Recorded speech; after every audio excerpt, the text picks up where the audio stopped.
பதவியை ராஜினாமா செய்த புஷி ஆனந்த் அதிர்ச்சியில் தமிழக வெற்றிக் கழக தொண்டர்கள். ஐயையோ, உள்ளதும் போச்சே, ஒரே ஒரு சான்ஸ். தமிழ்நாட்டின் அரசியலில் தற்போது அதிகமாக கவனிக்கப்பட்டு வரும் விஷயம் என்னவென்றால் அதுதான் விஜயின், அதாவது முதல்வர் செயல்பாட்டின் கவனங்கள். விஜய் தலைமையிலான தமிழக வெற்றிக் கழகம் 108 இடங்களில் வெற்றி பெற்று ஆட்சியை கைப்பிடித்தது. ஆனால் முழுமையான பெரும்பான்மை இல்லாததால் காங்கிரஸ், இடதுசாரி கட்சிகள், விடுதலை சிறுத்தைகள், இந்திய யூனியன் முஸ்லீம் லீக் உள்ளிட்ட கட்சிகளின் ஆதரவு அவசியமான சூழலும் உருவானது. இந்த சூழலில்தான் அதிமுகவுக்குள்ளேயே பெரிய பிளவு ஏற்பட்டது. எடப்பாடி பழனிசாமி தலைமையுடன் கருத்து வேறுபாட்டில் இருந்த முன்னாள் அமைச்சர்கள் எஸ்பி வேலுமணி மற்றும் சிவி சண்முகம் தலைமையில் 25 எம்எல்ஏக்கள் ஒன்று திரண்டு சட்டப்பேரவையில் நடந்த நம்பிக்கை வாக்கெடுப்பில் தவேகா அரசிற்கு ஆதரவாக வாக்கு அளித்தனர். அந்த ஒரு முடிவுதான் அதிமுக 2 அணிகளாக பிரிந்து கிடப்பதை வெளிச்சம் போட்டு காட்டியது என்றே சொல்லலாம். அது மட்டுமில்லாமல் தேர்தல் தோல்விக்கு பிறகு ஏற்கனவே அதிமுக பலவீனமடைந்திருந்த நிலையில் தற்போது எஸ்பி வேலுமணி, சிவி சண்முகம் அணியின் அடுத்த கட்ட முடிவு என்னவாக இருக்கும் என்று அடுத்த கட்ட கேள்விகள் பெரிதாக எழுந்துள்ளது. நடைபெற்று முடிந்த தமிழ்நாட்டின் சட்டமன்ற தேர்தலின் முடிவுக்கு பிறகு தமிழ்நாட்டின் முதலமைச்சராக தவேகாவின் தலைவர் முதல்வர் விஜய் அவர்கள் பொறுப்பேற்றதுடன் தமிழ்நாட்டின் பல்வேறு நலத்திட்ட கோப்புகளில் கையெழுத்திட்டுவதுடன் பல்வேறு நடவடிக்கைகளையும் உடனடியாக எடுத்துக்கொண்டு வருவது தமிழ்நாட்டின் அரசியல் களத்தில் புதுமை வாய்ந்ததாகவும் பெரும் வரவேற்பையும் பெற்றுள்ளது. கடந்த வாரம் நடந்த நம்பிக்கை வாக்கெடுப்பில் முதலமைச்சர் சி. ஜோசப் விஜய் தலைமையிலான தமிழக வெற்றிக் கழக அரசிற்கு ஆதரவாக எஸ்பி வேலுமணி, சிவி சண்முகம் தலைமையிலான 25 அதிமுக எம்எல்ஏக்கள் வாக்களித்தது வெறும் ட்ரெய்லர் தான் என்று தற்போது வெட்ட வெளிச்சமாகியிருக்கிறது. சட்டமன்றத்தில் விழுந்த அந்த ஒற்றை உடைப்பு தற்போது அதிமுகவின் அடிமட்ட அடித்தளத்தையே மொத்தமாக உழுக்க தொடங்கிவிட்டது. மாவட்ட செயலாளர்கள், கோட்டை தளபதிகள், அடிமட்ட தூண்கள் என அதிமுகவின் முக்கிய நிர்வாகிகள் தவேகா நோக்கி படையெடுக்க தொடங்கியிருப்பது மட்டுமல்லாமல் திமுகவை நோக்கியும் பலரும் படையெடுத்திருப்பது தற்போது பெரிய அதிர்ச்சியை ஏற்படுத்தியிருக்கிறது. நம்பிக்கை வாக்கெடுப்பு முடிந்த அடுத்த 24 மணி நேரத்திற்குள் விழுந்த மிகப்பெரிய அடி அதிமுகவின் மூத்த தலைவர்கள் ஒருவரான முன்னாள் அமைச்சர் KV ராமலிங்கத்தின் விலகல், ஈரோடு மாவட்ட செயலாளர் விலகல், கொங்கு மண்டலத்தின் அசைக்க முடியாத தூணாக விளங்கிய KV ராமலிங்கம் எடப்பாடி பழனிசாமியின் தலைமைக்கு எதிராக போர்க்கொடி தூக்கி தனது ஆதரவாளர்களுடன் தவேகாவில் இணைந்திருக்கிறார். அது மட்டுமில்லாமல் தற்போது சமீபமாக இன்றைய தினம் செம்மலை அவர்கள் அதிமுகவை விட்டு விலகியிருப்பது காலையிலேயே எடப்பாடி பழனிசாமிக்கு தலையில் பெரிய இடி விழுந்தது போல் காணப்படுகிறது. இந்த சூழ்நிலையிலோ தமிழக பள்ளிக் கல்வித்துறையில் கடந்த 16 ஆண்டுகளாக நீடித்து வரும் சம வேலைக்கு சம ஊதியம் கோரிக்கைக்கு விரைவில் தீர்வு கிடைக்கலாம் என்ற எதிர்பார்ப்பு ஆசிரியர்கள் மத்தியில் தற்போது எழுந்துள்ளது. குறிப்பாக இடைநிலை ஆசிரியர்களின் சம்பள முரண்பாடு தொடர்பாக விஜய் தலைமையிலான தமிழக அரசு முக்கிய முடிவெடுக்கலாம் எனவும் இதற்கான அறிவிப்பு விரைவில் வெளியாகலாம் என்கின்றன தலைமைச் செயலக வட்டாரங்கள்.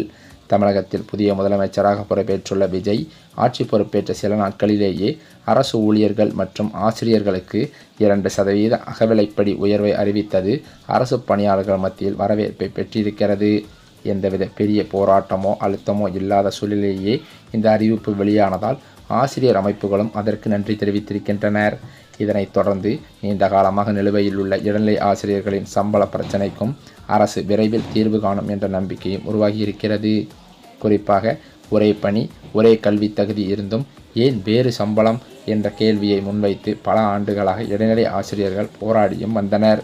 இந்த பிரச்சனையின் தொடக்கம் 2009ஆம் ஆண்டில் அமல்படுத்தப்பட்ட 6வது ஊதிய குழு பரிந்துரைகளில் தான் உருவானது. 2009 ஜூன் 1ஆம் தேதிக்கு பின்பு, அதாவது பணியில் சேர்ந்த இடைநிலை ஆசிரியர்களுக்கு உயர்ந்த அடிப்படை ஊதியம் நிர்ணயிக்கப்பட்டிருந்ததாம். அதே சமயம் இந்த கோரிக்கையை முன்வைத்து பல்வேறு கட்ட போராட்டங்களும் நடத்தப்பட்டன. முன்னாள் ஆட்சி காலங்களில் இந்த விவகாரம் அரசியல் அளவிலும் பேசப்பட்டதும் குறிப்பிடத்தக்கது. இதற்கிடையே சம்பள முரண்பாட்டை ஆய்வு செய்ய 3 நபர் குழு அமைக்கப்பட்டிருந்தாலும் அதன் அறிக்கை இதுவரை வெளிவரவில்லையாக இருந்தது. இது வேதனை அளித்து வந்த நிலையில் இடைநிலை பதிவு மூப்பு ஆசிரியர் இயக்க நிர்வாகிகள் கூறுகையில் 16 ஆண்டுகளாக தொடர்ந்து போராடியும் தீர்வு கிடைக்கவில்லை. ஆனால் முதலமைச்சர் விஜய் ஆசிரியர்களின் மனநிலையை புரிந்து கொண்டு நடவடிக்கை எடுப்பார் என்ற நம்பிக்கை இருந்து வந்தது. மேலும் பழைய ஓய்வூதிய திட்டத்தையும் மீண்டும் அமல்படுத்த வேண்டும் என்ற கோரிக்கையும் நாங்கள் வைத்துள்ளோம் என்றும் அவர் கூறியிருக்கிறார். இந்த சூழ்நிலையிலோ தமிழக அரசியல் வரலாற்றில் ஒரு புதிய அரசு பொறுப்பேற்று அதன் நிர்வாக இயந்திரம் முழுமையாக செயல்படத் தொடங்குவதற்கு முன்பே திட்டமிட்ட காழ்ப்புணர்ச்சியோடு விமர்சன கணைகள் தெடுக்கப்படுவது ஜனநாயகத்தின் ஆரோக்கியமான போக்கை காட்டுவதாக இல்லை என்று பலதரப்பட்ட சர்ச்சைகள் எழும்பி வருகிறது. ஒரு புதிய ஆட்சி தலைமை பீடத்தில் அமரும்போது கடந்த கால தவறுகளை சீரமைத்து புதிய திட்டங்களை செயல்படுத்துவதற்கு போதிய கால அவகாசம் வழங்கப்பட வேண்டும் என்பதுதான் எழுதப்படாத விதியாகும். ஆனால் தற்போதைய விஜய் அரசு பொறுப்பேற்று ஒரு வாரம் கூட நிறைவடாத நிலையில் 5 வருஷமாக வாய்ப்பூட்டு போட்டு உட்கார்ந்திருப்பவே உங்கள் யோக்கியத்தை என்னன்னு ஊருக்கே தெரிஞ்சு போச்சு.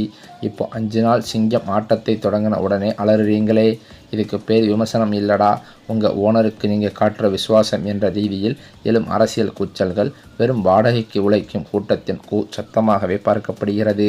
கடந்த 5 ஆண்டுகால ஆட்சிக்கட்டிலில் அமர்ந்திருந்தவர்கள் மாநிலத்தின் வளர்ச்சிக்காகவும் மக்களின் வாழ்வாதாரத்திற்காகவும் என்னென்ன சாதனைகளை செய்தார்கள் என்பதை இந்த விமர்சகர்கள் ஒரு கணம் தங்களின் மனசாட்சியோடு சிந்தித்து பார்க்க வேண்டும் என்று பலதரப்பட்ட அரசியல் பிரமுகர்கள் பேசி வருகின்றனர்.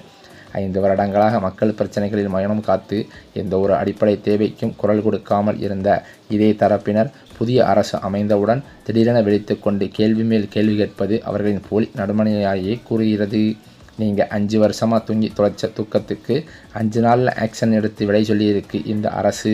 அது மட்டுமல்லாமல் தற்போது முந்தைய நிர்வாக தோல்விகளை தட்டி கேட்க அஞ்சியவர்கள் இன்று புதியதாக பொறுப்பேற்றுள்ள ஒரு தலைவரை நோக்கி அவசரமாக விரல் நீட்டுவது அவர்களின் இரட்டை நிலையை தெளிவாக காட்டுகிறது என்றே சொல்லலாம்.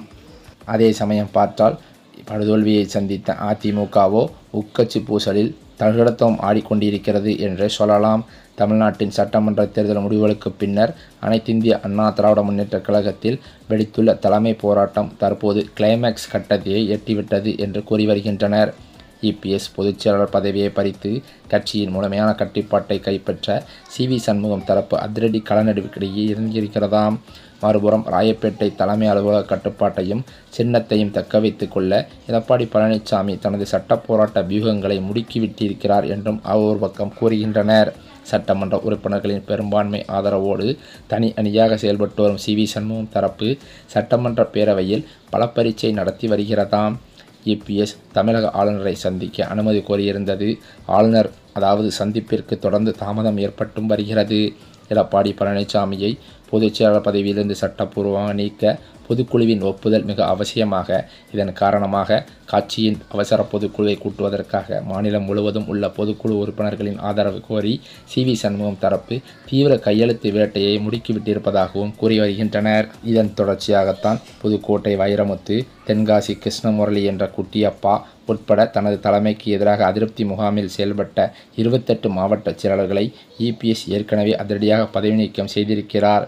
இருப்பினும் CV சண்முகம் தரப்பு பொதுக்குழு உறுப்பினர்களை தங்களது பக்கம் இழுக்க தீவிரமாக வேலை செய்வதை அறிந்து இபிஎஸ் முகாம் எச்சரிக்கை அடைந்துள்ளதும் குறிப்பிடத்தக்கது. அனைத்து இந்திய அண்ணா திராவிட முன்னேற்றக் கழகத்தில் வரலாறு காணாத அளவிலான தலைமை போரும் உட்கட்சி பூசலும் வெடித்திருக்கிறது. கடந்த 10 ஆண்டுகளில் கட்சி சந்தித்த தொடர் தேர்தல் தோல்விகள் மற்றும் 2ஆம் கட்ட தலைவர்களை ஆலோசிக்காமல் எடுக்கப்பட்ட முடிவுகளே இந்த அதிருப்திக்கு காரணமாகவும் அதிமுக தலைமையும் கூறி வருகிறது. இந்த சூழ்நிலையிலோ அதிமுகவின் திருச்சி கிழக்கு மாவட்ட ஆலோசனை கூட்டமானது மே 17ஆம் தேதி மாவட்ட செயலாளர் முன்னிலையில் நடைபெற்றுள்ளது.